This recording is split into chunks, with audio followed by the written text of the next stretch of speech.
আসসালামু আলাইকুম গাইজ, আশা করি আপনারা সবাই ভালো আছেন। আলহামদুলিল্লাহ আমিও ভালো আছি। আজকে আরেকটি নতুন রেসিপি নিয়ে চলে এসেছি।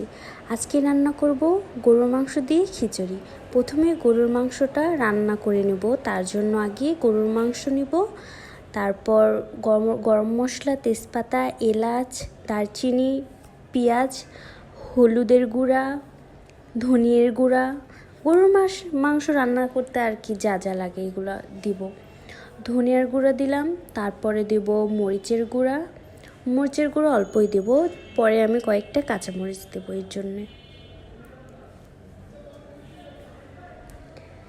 তারপরে দিয়ে দিব আদা রসুন বাটা, পরিমাণ মতো আদা রসুন বাটা দিলেই হবে।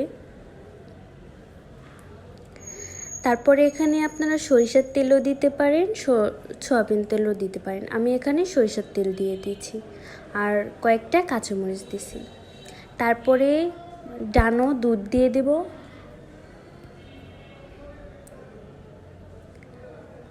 সামান্য অল্প পরিমাণে দিলেই হবে, টেস্টটা বাড়ানোর জন্য। তারপরে পরিমাণ মতো লবণ,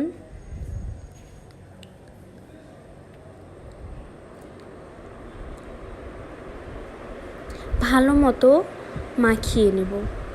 মশলাগুলো যাতে গোছের সাথে মিলে যায়, ভালো মতো মাখিয়ে নেব। তার জন্য আসলে সবারই ভালো লাগে গরুর মাংস খেতে। আর আপনাদের যদি আমাদের ভিডিও ভালো লাগে অবশ্যই আমাদের পাশে থাকবেন। তারপরে এখানে বাদামের গুঁড়া দিয়ে দেব। আপনারা ইচ্ছে করলে বাদাম বাটাটাও দিতে পারেন, তো আমি এখানে বাদাম গুঁড়াটা দিয়ে দিছি।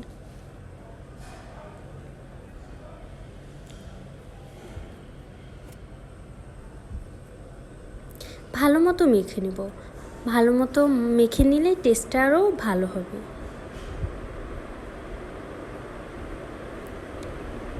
তারপরে মেখে নেওয়ার পর ওই হাত দিয়েই একটু পানি দিয়ে দেব, অল্প পানি দিলেই হবে। দিয়ে চুলাতে বসিয়ে দেব।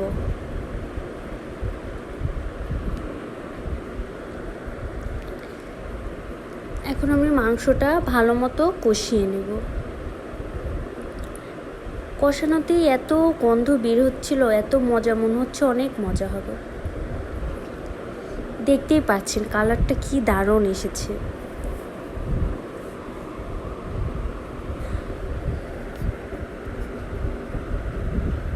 তারপরে এখানে আমি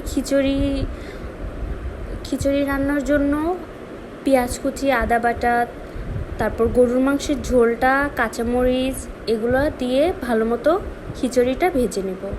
মশলাটা কষিয়ে খিচুড়িটা ভেজে নেব।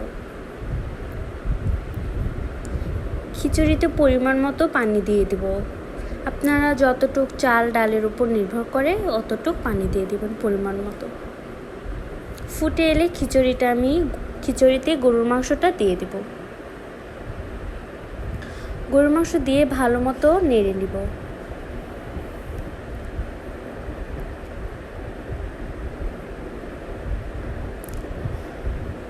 এই তো বন্ধুরা, আমাদের খিচুড়ি হয়ে গেছে।